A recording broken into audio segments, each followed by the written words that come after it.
안녕하십니까? 책 읽어주는 사람 김희애입니다. 오늘은 불안한 나로부터 벗어나는 법에 대해 알아보겠습니다.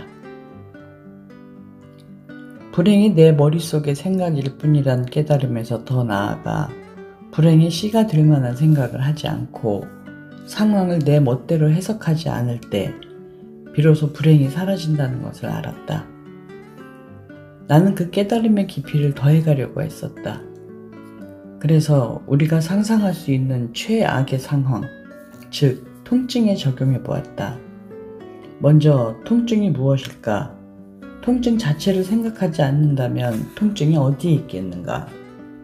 예컨대 잠이 들면 통증을 느낄까? 두통과 씨름하다가 잠이 들었다면 잠을 자면서도 두통을 느낄까? 잠든 동안은 두통을 생각하지 않는다. 그리고 두통도 사라진다. 대체 두통이 어디로 사라진 것일까? 그런데 잠에서 깨면 다시 두통을 느낀다. 또 일에 몰두하면 한동안은 두통을 잊는다. 그러다가 두통을 다시 떠올리면 곧바로 두통이 되살아난다. 그렇다면 통증을 생각하지 않는 순간 두통은 어디로 간 것일까? 따라서 나는 생각하지 않으면 뭐가 남을까? 생각이 사라진 순간 통증은 어디에 있을까?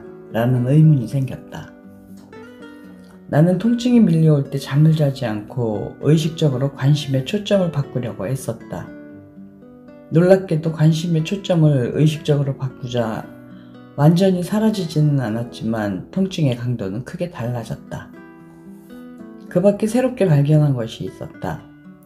내가 통증을 머릿속으로 생각하는 경우에는 통증을 이겨내려고 애쓰고 있는 것이었다. 통증을 이겨내려 할수록 통증은 더 심해졌다. 왜 통증을 이겨내려 했을까? 나는 통증에 대해 어떤 이야기를 꾸미고 있다는 결론에 도달했다. 예를 들어, 견디기 힘들 정도로 아프면 이런 생각이 든다. 제기랄 무지하게 아프군. 대체 뭐가 잘못된 걸까? 언제까지 계속될까? 더 나빠지면 어떡하지? 혹시 심각한 병은 아닐까? 그렇다면 난 죽을지도 몰라. 우리는 아플 때 이처럼 나쁜 방향으로 생각하기 쉽다. 그럴수록 통증은 더 심해지고 악화될 뿐이다. 우리가 느끼는 통증에서 어느 정도가 직접 육체로 겪는 것인지 어느 정도가 머릿속으로 꾸며내는 것인지 궁금했다.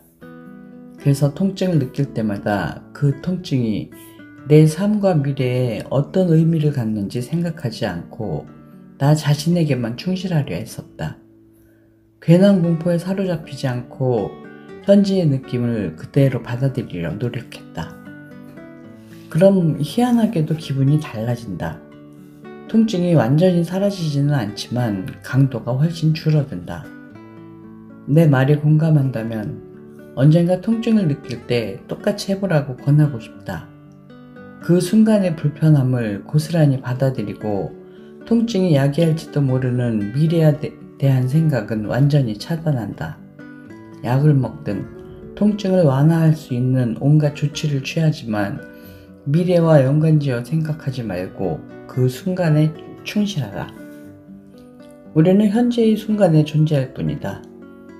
통증이 어떤 의미를 갖고 미래에 어떤 영향을 미치게 될지는 누구도 확실히 모른다. 확실한 것은 지금 이 순간 불편을 느낀다는 것뿐이다. 미래는 미래에 맡겨라.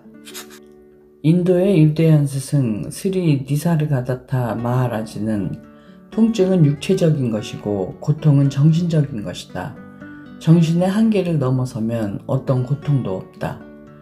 통증은 몸이 위험에 빠졌으니 관심을 가져달라는 신호에 불과하다. 통증은 몸의 생존을 위해서 반드시 필요하지만 통증 때문에 고통받아서는 안 된다. 고통은 집착하고 저항하는 데서 비롯될 뿐이다.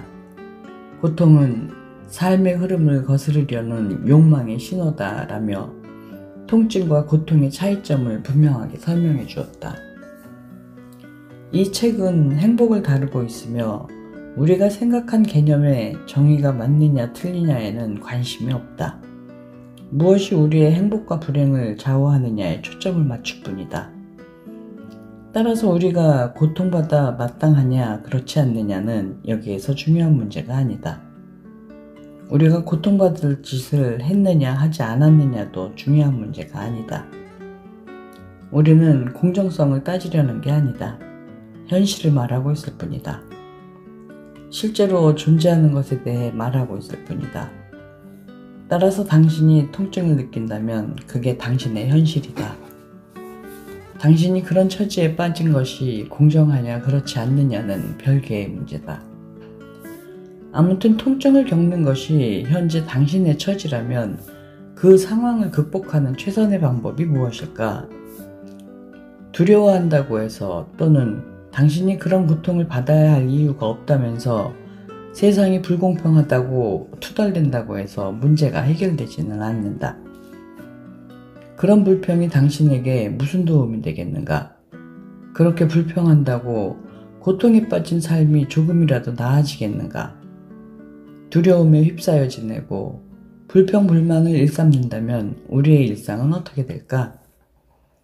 이 순간에 행복하기를 바란다면 우리가 가장 소중히 생각하는 믿음과 사고방식에도 의문을 제기하고 넘어설 수 있어야 한다. 그런 믿음과 사고방식이 당신을 불행의 길로 밀어넣는다면 구태여 붙잡고 있을 이유가 없다. 나와 함께 이 문제를 상의하던 중 남자친구가 문득 이런 질문을 던졌다. 지뢰의 다리 하나를 잃은 아프가니스탄의 소녀는 어떻게 설명해야 할까?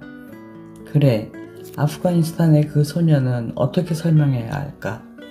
그렇다고 삶은 불공평하다고 말하는 게 그 소녀의 삶이 나아지는 데 도움이 될까? 우리가 고통을 조금이라도 줄이고 세상을 더 나은 곳으로 만들어가기 위해 길을 쓰고 노력할 필요가 없다는 뜻은 아니다. 그 소녀의 현실이 다리 하나를 잃은 것이라고 말하는 것일 뿐이다. 그게 그 소녀의 현실이다. 우리는 현실을 바꿀 수 없다. 그 소녀에게 다리를 돌려줄 수 없다.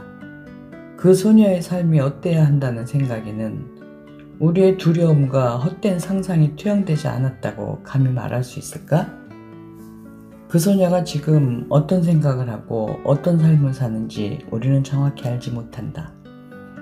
그러나 삶이 그 소녀에게 가혹할 정도로 불공평했다는 우리 생각과 똑같이 그 소녀도 생각한다고 해보자. 그런 생각이 다리 하나로만 인생을 살아가는 데 도움이 될까? 다리가 하나밖에 없는 그 소녀의 현실을 바꿀 수 있는 것은 아무것도 없다. 그런데도 우리는 다리가 하나밖에 없는 소녀가 우리보다 못한 삶을 살 거라고 말하고 있다. 결국 다리가 하나밖에 없어 그 소녀가 영원히 불행하게 살 거라는 뜻이 아닌가. 다리가 하나밖에 없어 그 아이의 삶이 완전히 망가졌다는 뜻이 아닌가. 다리 하나를 잃었다고 인생에 아무런 즐거움도 없을 거라는 말이 아닌가. 만일 이런 생각이 우러나 그 아이가 멋대로 만들어낸 이야기라면 다리 하나를 잃은 현실보다 더 잔혹한 형벌이 아닐 수 없다. 다리가 있든 없든 그 소녀는 여전히 이 땅에 살고 있다. 다리가 있든 없든 그 소녀는 누구 못지않게 창창한 삶을 누릴 수 있다. 다리가 있든 없든 그 소녀에게는 의식이란 위대한 선물을 갖고 있다. 아프가니스탄 소녀가 처한 현실에 우리가 반발하는 이유는 완전한 몸과 물질적 풍요가 행복한 삶의 전제 조건이라고 믿고 있어서이다. 그것은 특히 서구 사람들이 가장 중요하게 생각하는 믿음이기도 하다. 물론 우리가 사회정의를 위해 노력하고 이 땅에 있는 모든 사람들의 고통을 줄이고 삶의 질을 개선하기 위해 노력할 필요가 없다는 뜻은 결코 아니다. 그러나 내가 여기에서 말하고자 하는 것은 완전한 몸과 물질적 풍요가 행복한 삶의 전제 조건이다라는 생각에 의문을 품어보자는 것이다. 우리가 정말로 이 생각이 진실이라고 믿는지 스스로에게 물어보자.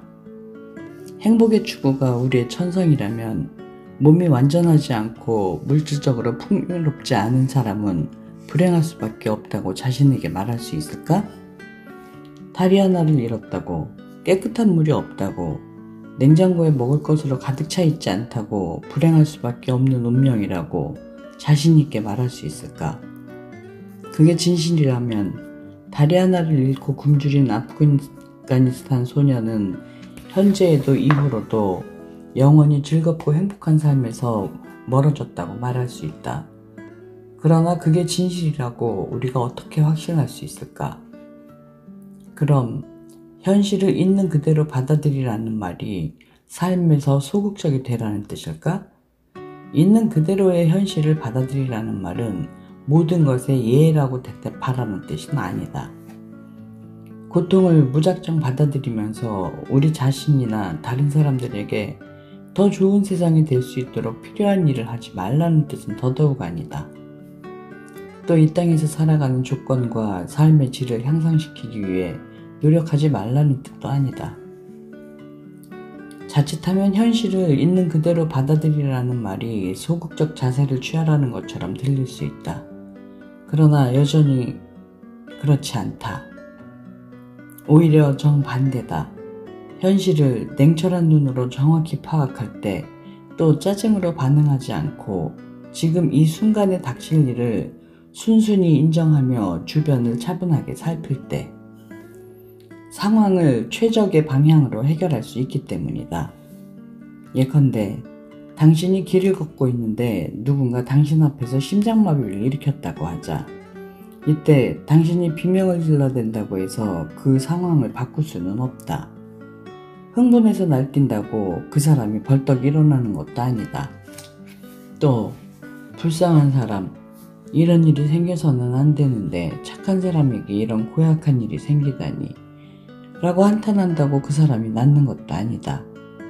그러나 그 순간에 충실해서 침착하게 구급차를 부른다면 그 사람을 구할 수 있다.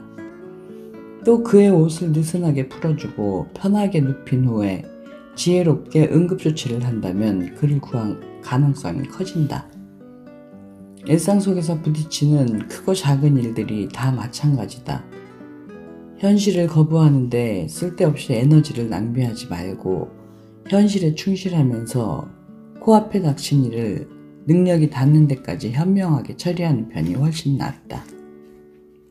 우리가 지금 이런 가치관을 갖고 우리 생각과 마음을 면밀히 관찰하면서 지금 이 순간에 우리 삶에서 반드시 일어나야 할 일과 결코 일어나서는 안 될 일에 대한 이야기를 멋대로 꾸미지 않는다면 우리의 진정한 모습이 분명히 모습을 드러낸다.